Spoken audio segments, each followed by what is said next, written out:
So again, guys, good morning, everyone. Thanks again for joining, and I hope you all have practiced whatever we have taught in the previous two sessions. Please do practice religiously. Otherwise, it's really difficult to follow. Please don't just follow the videos alone. Type it yourself. Okay, create file. Do this. Whatever I am doing in a video, you can just try it out yourself, and then you can also go beyond what I'm doing, and then you can also try and explore more things. Right? Good. Again, yesterday we have seen about if conditions. So as I already told, if conditions are very simple. It's like if this is the case and I want to execute this bunch of statements. Okay, it's not that always you have to, have only one statement inside the brackets. You can also have more statements. Okay, so you can add more statements as well. Okay, it can be anything. Okay, so only if this condition matches, it becomes 2, then whatever the code that you have written inside this block will be executed. Otherwise this will be skipped. Now if this condition is matching, then it will execute this block of statements. Okay, yeah. So now see, if you notice, there are only two cases here. Okay, let's say you spin a coin, you get a heads or a tails. The same way here, you can have either a as 5 or not equal to 5, right? There are only two cases. If there are only two cases, you don't really have to write this statement or validate this condition. Okay, instead you can just mention else here. Okay, which means if this is true, do this, else you do this. Okay, so this is only applicable if you have only two things. Okay, let's, for example, spinning a coin, you get heads or a tails. Okay, so in same way here, we either have a with with condition equal to 5 or not equal to 5. Okay, so in those cases you really don't have to mention it. Rather you can use else. If this is not matching, it will directly come to this. Okay, so this is called as if and else statements. Okay, this can be only applicable if you are having two sides. But if you want to have more options, okay, suppose if the a is equal to 5, you want to do this. But now if a, again, we'll write it in a very simple English terms so that everyone can understand before we convert that into a program. Okay, so if a is equal to 10, I want to do, then I want to perform addition of a and c, whatever. Okay, something like this. Then this is a case. So now we have three cases. One, if the a is equal to 5. Second, a is equal to 10. And third, if a is neither 5 nor 10. Okay, if it is not 5 or 10, then I want to perform multiplication. So very simple logics, right? So in these cases, okay, you can add else if. So else if, okay, a equal to 10. Okay, I'll scrap it up and then again I'll write everything. But for now, just trying to fit in this part, already existing code. Okay, now if a is equal to 5, execute this. If a equal to 10, I want to perform addition of a and c. So I can just type s out a and c, right? Again, guys, it's not that you have to only print the numbers. You can also tell additional meaningful words like addition of a and c gives something like this. Okay, you can put double quotes and then like this. So what this plus means? So you are actually trying to append a string. Okay, this is a string. Okay, anything that you add with a string will becomes a string. So you will get addition of a and c gives, and then this will actually perform the sum operation of a and c. Okay, if you are still confused, you can wrap them with brackets so that this will be evaluated first. Okay, and then the whole statement will be evaluated. Okay, again, it's not mandatory to add brackets. I'll come to brackets in in some time, but for now, so we are trying to understand about the if conditions, and we are trying to do it. So if a equal to 5, execute this. If a equal to 10, execute this. If it is not 5 or not 10, then execute this particular statement. So this is how it is. Suppose I want to add one more condition. If a is equal to 15, then I want to perform subtraction of a and c. In these cases, okay, you can add one more else if. So a equal to 15. Okay, I want to do s out a minus c. Okay, so yeah, this is how you can actually construct if and else if conditions. So do you want me to scrap this whole thing and then write it, again, or you guys can understand what I'm doing here?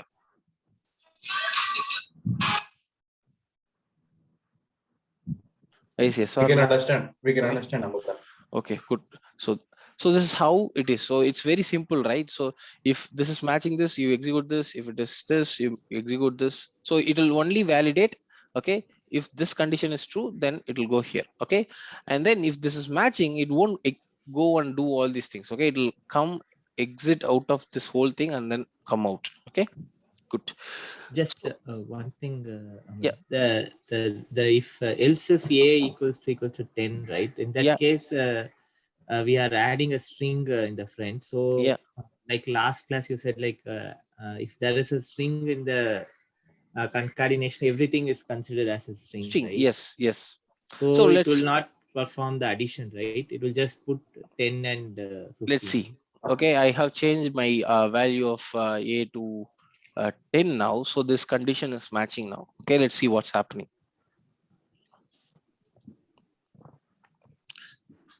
So see, if you notice the output, sorry, so where is my console? Let me run it again. So if you notice 10 15, okay, so uh, so if addition of a and c gives 10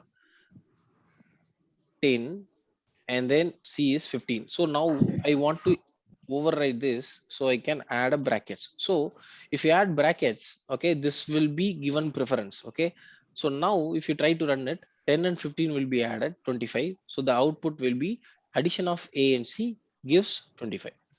Okay, so that's the reason I told, I'll come back to that brackets later. So if you notice, now the output is 25. So that's very important. I'll come to this bracket after completing this if conditions. Okay, so for now we can, if you want to, this particular piece of thing to be evaluated first, add a brackets around it. Okay, so that it gets the preference. In max we have a simple rule called as BODMAS. Okay, so let me take you to school days. Okay, for b we understand b is brackets, o is orders, maybe powers or square roots and all that, d for division, m for multiplication, then it performs addition, then the subtraction. Okay, so this is how it works, right? So if you don't have any doubts, we'll get into the BODMAS now. And for now, let's say I have an int that is d equal to 5 plus a into b minus c into a. Okay, or let's keep it very simple to 2. Okay, so now can anyone guess what will be the output for d?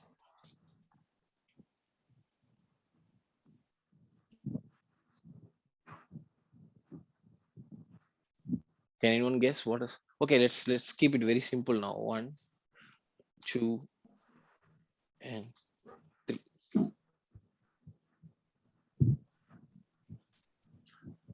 Okay, let's make it more simple. Okay, I'll yeah, so that anyone can calculate.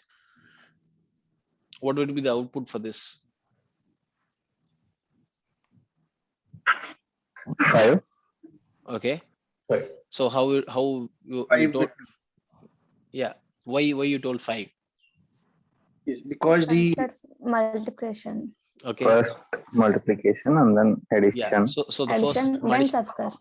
yeah, so you all can imagine what's happening, right? So 1 into 2 is 2, and either you do the addition first or subtraction first, it doesn't matter.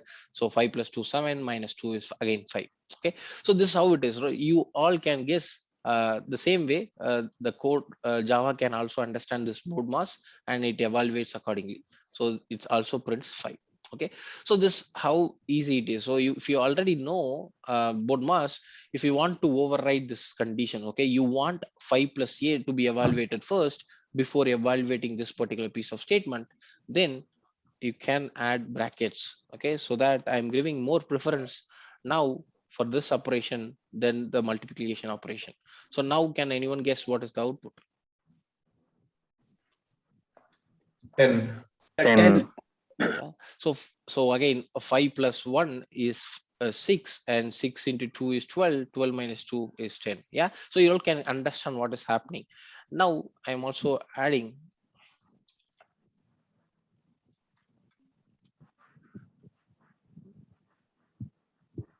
8.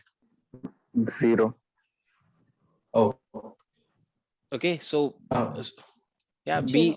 b is actually 2. 2 minus 2 is 0. If you Zero. multiply anything with 0, you will get a 0. So now this is how the whole thing works, right? So you get a preference to your brackets. Yeah, so the same way you can this BODMAS is applicable everywhere wherever you're using. Okay, so just keep this in mind, the BODMAS. Yeah, good. So once we are done with this, we still have a lot of things to be learned in if conditions. So what are those? Okay, here the condition is very simple, but sometimes the the condition may get really complex. For example, I'll switch back to the old ones. So 5, 10, and 15. So it's not like always you'll have only one condition. Sometimes there will be two conditions. Okay, here if a is 5 also and b is equal to 10, then only I want to do some operation. So a is equal to 5 and b is equals to 10, then only I want to perform the addition of b and c. So this is a condition. So how will you do that? So in those cases, okay, there are two things. Okay, one, you can add and so this is an and operator, guys. Okay, so whatever you see here, two and symbols, is an and operator. Okay, so I can add another condition here. So b equal to 10. So what it evaluates is, so it's first try to evaluate this. Okay, this is true, and here you will also get true. So true and true will become true. Okay, I hope you all know this and operations in maths, right? So true, you can treat true as 1. Okay, you can always treat true as 1 and false as 0. And operator means you have to multiply this. Okay, this is some simple trick you all know. Maybe means you have to multiply this. Okay, suppose if the b value is 12 here. Okay, so this evaluates to true, but this is false, so the entire things will be false. Okay, so this how you can add it. So this and means both has to satisfy. If these two conditions satisfied, then only this will be executed. Okay, otherwise it won't be executed. Okay, now you can also add more statement as well. So if you add one more and you can also add other conditions as well. So for now here I'm doing like this. Okay, so you can go on and chain your conditions. Okay, but all these needs to be true in order for this to be executed. But sometimes, okay, what we need is, we don't want all of these conditions to be matched, only few conditions to be matched. Okay, in those cases, so I want, if the a is equal to 5 or, so this is an or operator. So this is or operator. Okay, if a is 5 or b equal to 10, then I want to execute this. Can anyone tell whether this particular piece of statement will be executed now or not? So if I run this program, a is 5, b is Yes, 12. it will execute. Yeah, One condition is satisfying. yes. So since so one of the condition is satisfied, this particular code will be executed. Okay, so these are all again simple basic max, guys. So shoe is 1, and if you tell or, it will be like addition. Okay, so you are adding 1 and 0. So this is true, this is false, and if you add these two things, it will be 1. So this condition is true. Again, it will be executed. Okay, again, it is not always mandatory that you have to use the condition directly. Okay, suppose if there are a lot of conditions, okay, you want to use this in multiple places. Okay, then instead of directly hard coding like this, okay, suppose let's say I am checking this multiple places. Okay, if a equal to 5, I am also checking in multiple places. Okay, in those cases, you can create it as a variable. That's what we told. We have something called as boolean, which only stores true or false. Okay, maybe I can name boolean d equal to a equal to 5. Okay, so now this boolean value will have this particular true or false. So a equal to 5 is true. So basically this will be d equal to true, right? So yeah, a equal to 5. So instead of mentioning like this, you can also mention d. Okay, so this will evaluate d, which is a equal to 5, which is true. Again, b equal to 10, which is false, right?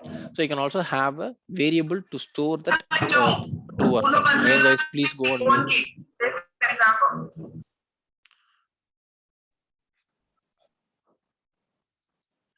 Okay, so this is how it is, right? So again, sometimes, okay, if you feel you are confused, okay, which one is evaluated, so the gap what I'm giving here is for more readability. It's not mandatory that you need to provide the gap here. Again, if I write like this, it is little confusing for anyone, so you can always wrap them into a brackets. Okay, this first evaluate this, and then you evaluate this particular thing. Okay, then evaluate this or operation. Okay, so you can also add extra brackets for more readability. Again, it is up to you to add it or not.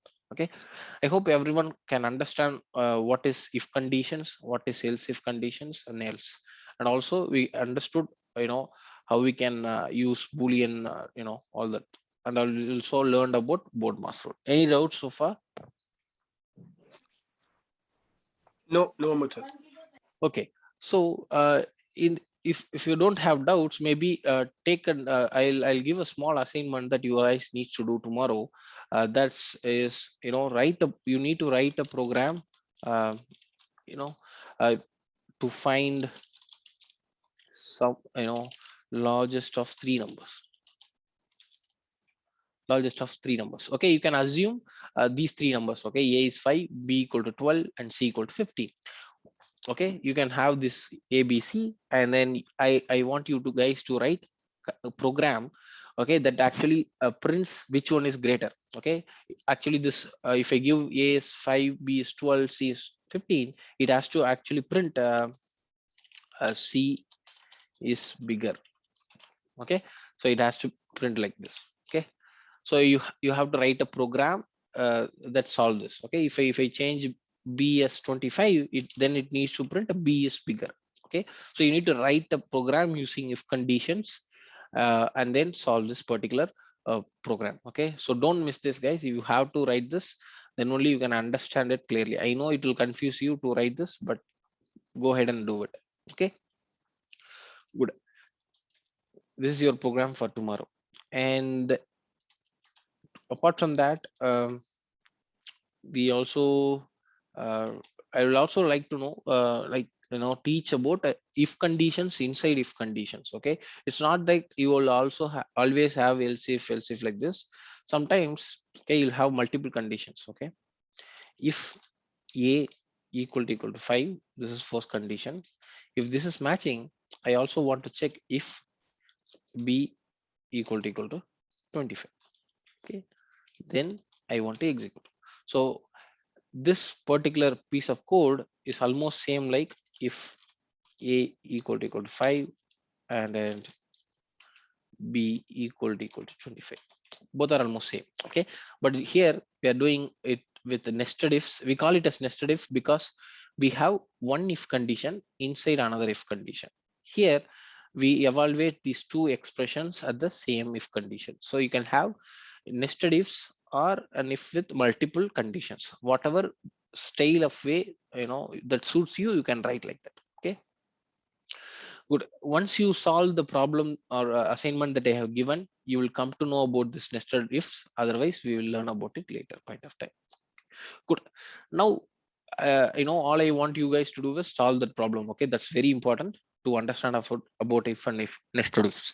Okay, now let's move to another thing. Okay, let's say I want to print numbers from 1 to 10. Okay, this is a normal scenario that people are asking. Okay, you have to print the numbers from 1 to 10. What we do now, we'll write s out. Okay, we'll print 1. Okay, and then we'll write like this, right? So for now, we all know. So for now, maybe we'll treat 1, 2, 3. Okay.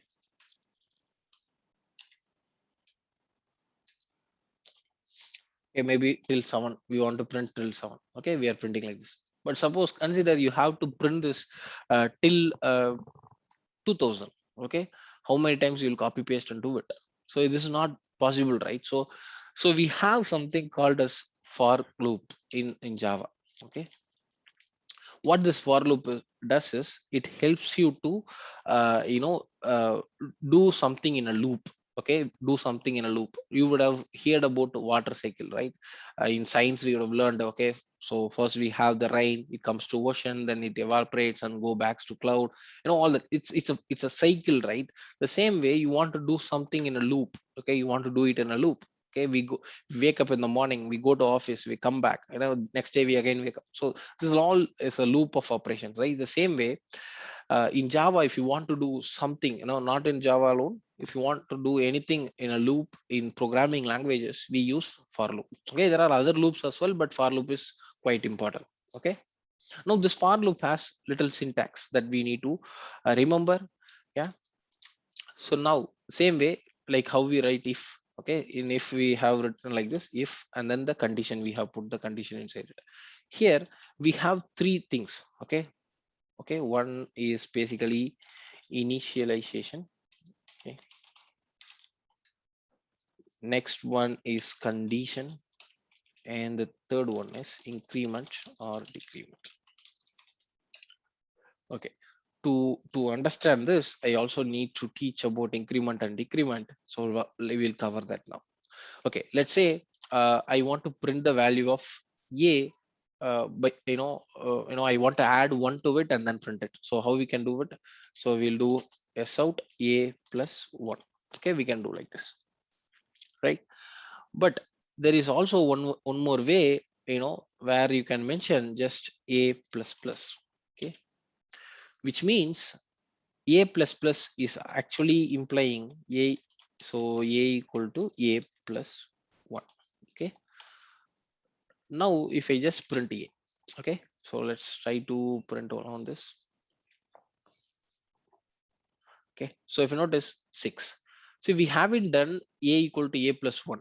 Okay, we have actually done a plus plus, which is actually meaning a equal to a plus 1. So we can print like this. Suppose you want to reduce 1, you can tell minus minus. Okay, which means a equal to a minus 1. Now if I print a will be 4. Okay, so if you notice, it's not always that you have to minus by 1 or something like that. But if you want to minus by 2 or plus by 2, there is no other way. You cannot write like this. Okay, you have to a equal to a minus 2. You have to write like this. Okay, so you are assigning your right hand side to the left hand side value. So the current value of a is 5, 2 will be 2, and 5 minus 2 is 3. So a will become 3, right? So if you want to so I'm again running it, so I'm getting the answer as 3. So only place where you can use a plus plus or a minus minus is when you want to add by 1 or decrement by 1. So in those places you can add use a plus plus, a minus minus. It's up to you, right? We call it as there is two different things, post increment and pre increment. We'll come to that later, because there is something called as, we can also write, let's say, plus plus a. Okay, so previously we have written a plus plus, now we have written plus plus a. Okay, we'll come to that at later point of time. At at the same time, we'll try to understand just this a plus plus. Okay, we'll come to that plus plus a later. Okay, so if you just understand a plus plus means a equal to a plus 1, that is more than enough for now. Now let's come to the for loop that we have left in between, and now it has three syntax. As I told, it has three blocks. One is initialization, condition, and then at the last increment or decrement. First we need to tell from where you want to start. So our ultimate goal is print numbers from let's say 1 to 10.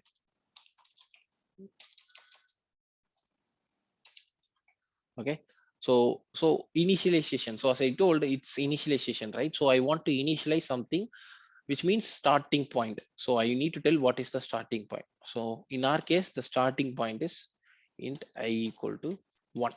Okay, guys, I'll come to what is this in, why we are using all that. Yeah, but for now just be with me. So initialization, we are telling starting point is 1. Next it is telling what is the condition. In the condition you need to mention when you have to run this loop. Okay, so here I'm telling when I value is less than 11. Okay, so I want to print this till 10, right? So if it is less than 11, until that I want to run this loop. Okay, so for each loop, what you want to do? Okay, I want to increment this one time. Okay, that's it. Okay, now you can write. Okay, so this is how it is. I'll put it on the top so that you can understand it clearly. So we have the initialization, we are telling what is the starting point, and then we have the condition which evaluates true or false. This condition has to be always true or false. Okay, it's like an if condition, so it has to be true or false, the condition in the middle, and then at the end we'll have the increment or decrement. Now what I can do, I can just simply tell s out I. Okay, now I'll explain what is happening, guys. So first we are telling we'll start with 1. Okay, and then it will go and evaluate whether this condition is matching. So first, now we have I value as 1. Okay, it will check whether I is actually less than 11. So yes, 1 is less than 11, so the condition matches, so it will go and execute this statement. Okay, so when it executes the statement, we'll get 1 to be printed in the console. Once this is done, it comes and does this operation, which means it will increase the value now I equal to 2. Okay, as we told, a plus plus or I plus plus means it will increase by 1. So currently the value is 1, it will be added with 1, so it will become 2. Now again, now the I value is 2, and it will evaluate whether 2 is less than 11. Yes, this condition matches, so it will go and execute and print the 2. Once the 2 is printed, it will again comes and evaluate this particular statement. It means now I becomes 3. So it will continuously run in a loop until the I value becomes 11.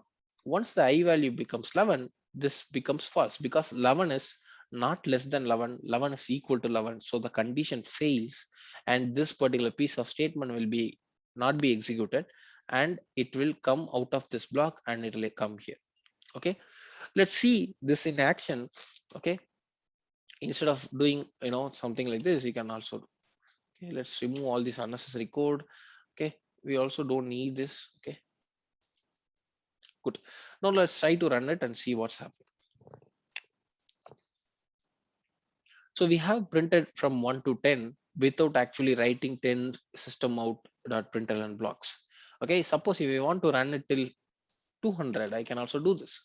Okay, so this will execute till it's not like always you need to mention I less than 201. You can also mention I less than or equal to 200. Okay, which means if the I value is equal to or less than equal to 200, this condition evaluates to true. Okay, so yeah, this is how basically it works. Okay, you can also run like this. Okay, you can also start from 0. Okay, so if I try to run this, it will exit start from 0 and end till 10. Okay, start from 0 and end at 10. Okay, and adds 1 value each time because we have I plus plus operator here. Okay, this is a common for loop. This will be used very widely. If you do not understand what's happening here, it's always good to put a debug point. Okay, put a debug point. If you click on the left hand side here, you will get a dot. Okay, and then try to click on this, put a debug point. Okay, now we are here. Okay, let's also remove this. It is confusing. Okay, now let's try to step over. And if you notice, the I value is currently 0. Okay, if you notice, the I value is currently 0. It is also getting printed here. Okay, now I will do a step over again. Now I value is still 0. It will try to execute this particular piece of thing. Okay, if I try to do step in 2, so if you notice, I has now become 1 because it was increased by 1 by this condition. Okay, the same way, now the I becomes 1, it will become 2. Yeah, it will, so it will increase 1 by 1, right? Until you get this evaluation.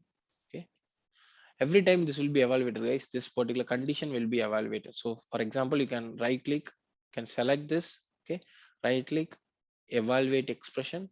So you can also evaluate. Now it is evaluating to true because the I value is 9. Okay, so 9 is less than or equal to 10. So this condition is satisfying. Okay, so you can debug like this as well. So you can also step over, and then you get the output. Yeah, so once this is done, you can also run. Yeah, so now this is how you can debug it. So to to understand this, you can have a flow chart that is very easy for you to understand. So if you notice, we have this is the for loop. Okay, so this is the initialization that we did. So int I equal to 0 that we did. First, this will be executed only once. Okay, where int I equal to 0, then it will go and check the condition. In our case, it will check whether I is less than or equal to 10. If it is false, it will go and exit the loop. It does not do anything inside the brackets. If it is true, it will go execute the statement, and then it will do the increment or decrement. Okay, and then it will again comes and evaluate the expression. Okay, so this is the process. Okay, so that's what we have learned here as well. Again, it's not always that you have to print it from 1 to 10. If you want to also print it from 10 to 1, you can also do that. So I equal to 10, I'm starting with 10. Okay, and I is greater than or equal to 0.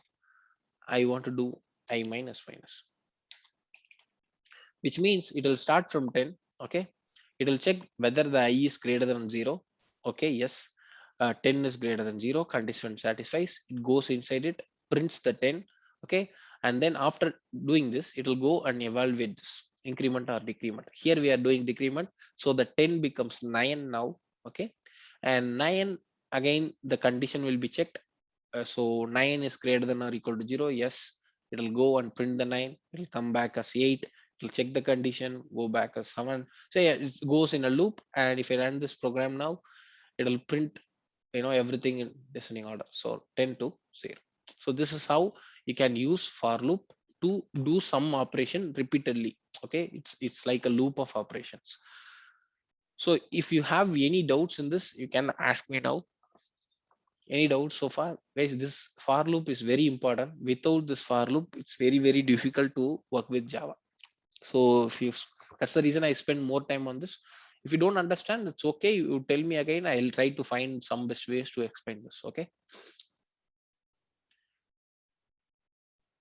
everyone can understand, right, what's happening? Yes, Samudra. Yeah, again, it's not always that you have to do increment or decrement by 1 You can also do increment or decrement by 2 as well, 3 as well. Okay, but for that you cannot use I minus minus. You have to mention I equal to, so I uh, minus 2, something like this. So now every time you do it, so first the I value will be 10. The condition is true, 10 is greater than or equal to 0. It goes and prints 10 and comes and assigns 10 minus 2, that is 8 to this I. So now the I value is 8 and the condition will be evaluated and it will print 8. So this time if you run this, you'll get a different output, that is 10 8 6, yeah, 4 2 0. Okay, so you can also increment or decrement by 2 or 3 or whatever the number you want. Okay, it doesn't matter. Okay, you can also do I minus 8, everything you can. Okay, yeah, you can also do I plus 2 as well. Okay, so this is how it is. Again, all these statements are not mandatory statements. I'll come to that later, but for now it's very important for me to make you guys understand how this for loop works. Okay, once you understand a single for loop, now you can also try to understand a for loop and an if condition. Okay, let's try to mingle these two. So we have learned about a for loop. So let's say I create one more for loop. Okay, again guys, IntelliJ also has a lot of features that it suggests. So just I typed for, if you go, there is for I. If you click on this, it'll actually has everything. Okay, it starts from 0. You just mention the endpoint. Okay, I want to run till 15. Okay, that's it. So it actually created the code snippet for me. Okay, I just need to go and type or modify whatever I want to modify. Suppose I want to start from 1. Okay, you can just go and modify it. Okay, instead of you typing everything manually, it types it for you. Okay, that's something really cool, right? And what I want to do, I want to only print the odd numbers. Okay, I don't want to print the even numbers. Okay, so when I try to print from 1 to, let's say, 10 itself, I want to only print the odd numbers. So that's the condition. Okay, odd numbers alone. Okay, that's our condition. So in this case, how anyone has idea how we can do this? So if I just to do s out and I, it will only print, it will print all the numbers. Okay, I don't want to do that. I want to only print the odd numbers. Anyone know what is good idea to do it? Increment by 2. That's a very good approach. Yes, we can do that. What else? We have to put a No, condition. If number is not divisible by 2. not divisible by 2. Yeah. The Okay. percentile Okay. remainder should be 1. Okay. Yeah, so these are all two good approaches. So one, let's say first let's do with I plus 2. Okay, I'm assigning I equal to I plus 2. This is also good condition if you are starting from 1. Okay, but if you let's assume, let's say first see the output whether this is correct. Okay, this is correct. But if I let's assume I am starting it from 0. So how will you do this? Inside we have to implement the condition. We have to insert the condition. Yeah, so yeah, in this time it might not be a really good approach. So yeah, so yeah, instead of doing this with the increment, the increment by 2, it's beneficial if you do it with a condition. Okay, with if condition inside it. So how will you do this? Let's say let it start from 0. That doesn't matter. What I want to do is I want to, if I, okay, percentage 2. Okay, if I try to divide a number by 2 and the remainder is equal to 1. Okay, this is 1. Or if I try to divide a number by 2 and the remainder is not equal to 0. Okay, both are same, right? In each of these cases, okay, only in these cases I want to execute this particular piece of code, right? So now this if condition filters out. So there will be all the values coming inside it, but this will filter it out. Either you can use not equal to 0 or equal to 1. Whatever you feel more comfortable, you can use this. Okay, now let's try to run it and see what's happening. So 1 3 5 7 and 9. Yeah, this is also good. If you want to imagine what's happening, okay, you can put a debug point here. Okay, and then you try and run it in debug mode. So let's do a step over. So this particular statement is executed. Now I value is 0. So now if you notice, the equal to false is there, which means this condition is false, so it won't go and execute this. Okay, next we will do a step over again. So now again the I value is 1, so the condition is also true, so which means this if condition is matching, so it will go and execute this block of code inside it. Okay, so yeah, so same way you can run multiple times and then see so how it is going. So if it is false, it won't go and execute this. Okay, it will go again to the top. Okay, so yeah, again it will go. So if you want to resume the execution, you can click on this, it will execute it normally. You can see the output in the console. Right? So this is how the whole thing works. Okay, it's all simple max, once you can understand it, it becomes very easy. Okay, good guys. So I hope you all have learned about for loop and if conditions. Okay, so I have one program that I already gave to you, that is find the greatest number, greatest among three numbers. Okay, or the biggest among three numbers, whatever, three number. Okay, and I also want to execute one more program. So I want you to print all the numbers are divisible by 6. Okay, from 1 to 200. So you also need to print all the numbers that are divisible by 6. Okay, so that's are divisible by 6, and let's say I don't want to put 6. I don't know whether you will directly use 6. Okay, I'll take divisible by 2 and 3. Okay, so I want this two programs to be solved by you guys. Okay, any doubts guys so far? If you have any doubts, you can ask me now. I know I'm going a little slow, but this is really important. So yeah.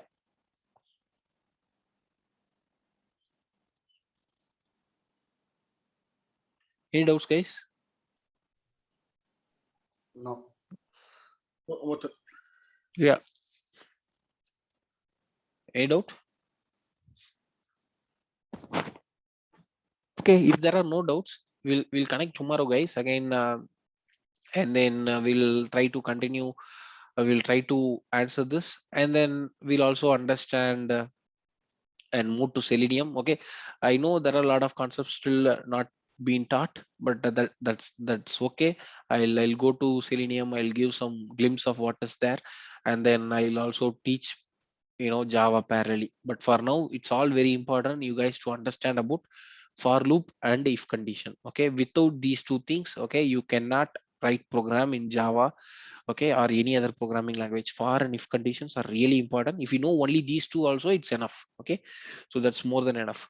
Okay, so that's all from my side, guys. I'll stop the recording.